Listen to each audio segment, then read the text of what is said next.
All right, when drawing the lips, um,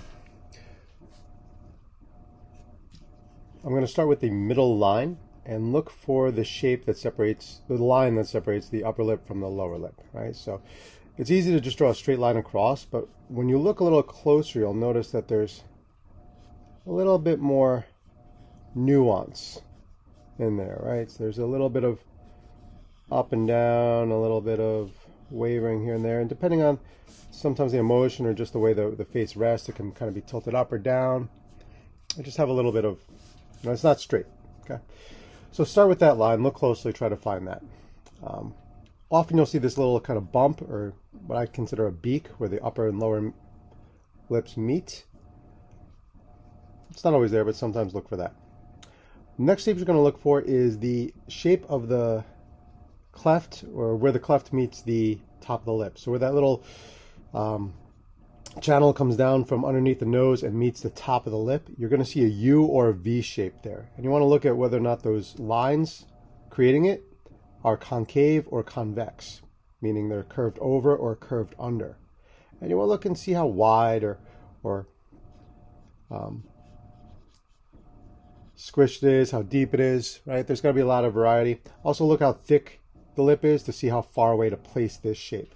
So start with that shape over there. In this case, the one I'm looking at has a bit of a wide U shape. And then you're going to connect the top of that out to the sides of the mouth. Look at whether or not the lines are curving over or curving under again, and how they move as they move towards the corners of the mouth. So it's little subtle things you're looking for. There's not a lot of information, so we just want to pick out the pieces we can. The next shape I'm going to look for is the shape underneath the lip. Usually the bottom lip is going to be wider than the top lip. Sometimes not, but for the most case it is. And it's usually like a bit of a U shape. Sometimes it's a little flat. Sometimes there's a curve underneath like that. But you'll look for that key shape underneath. Now some people will connect it all the way out to the corner of the mouth. I don't like doing that because I feel like it kind of separates the mouth from the rest of the face. And often the lip kind of fades into the rest of the face here. So unless there's really a hard line or there's makeup or something else that's distinguishing one space from another, you don't necessarily need to close that. You can leave that open or just kind of bring it a little bit closer. It's up to you. But oftentimes just the suggestion is enough to communicate the idea. Once you've got that, you can look for some of these creases in the lips, right? You don't want to draw like regular stripes. That looks unnatural. Add a little bit of variety by adding different lengths of line, right? In different locations, not equally distant from each other. They often appear more on the bottom lip, sometimes on the upper lip as well, depending on the person, the age, all those different factors.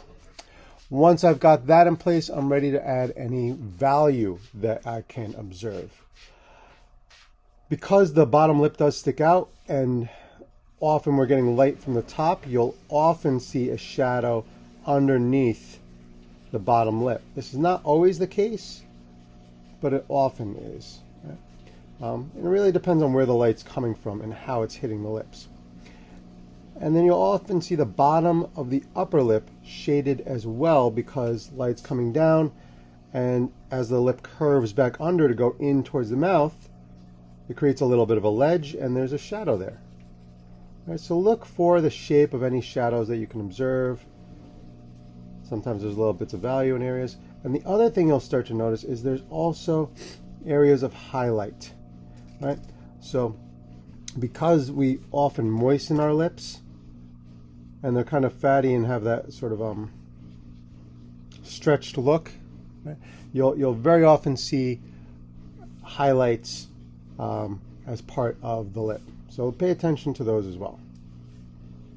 A little dimple in the corner of the mouth there.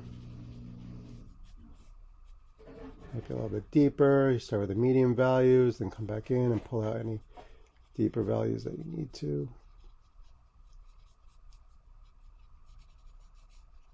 And as everything, look at lips when you're drawing them.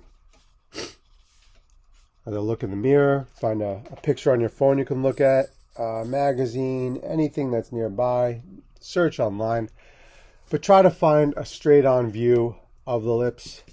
And these are just resting, right? If you want to try and draw the mouth smiling or talking or screaming or doing anything else, go for it. It's going to be a little bit more challenging, but it's entirely doable. Good luck. Look forward to seeing your results.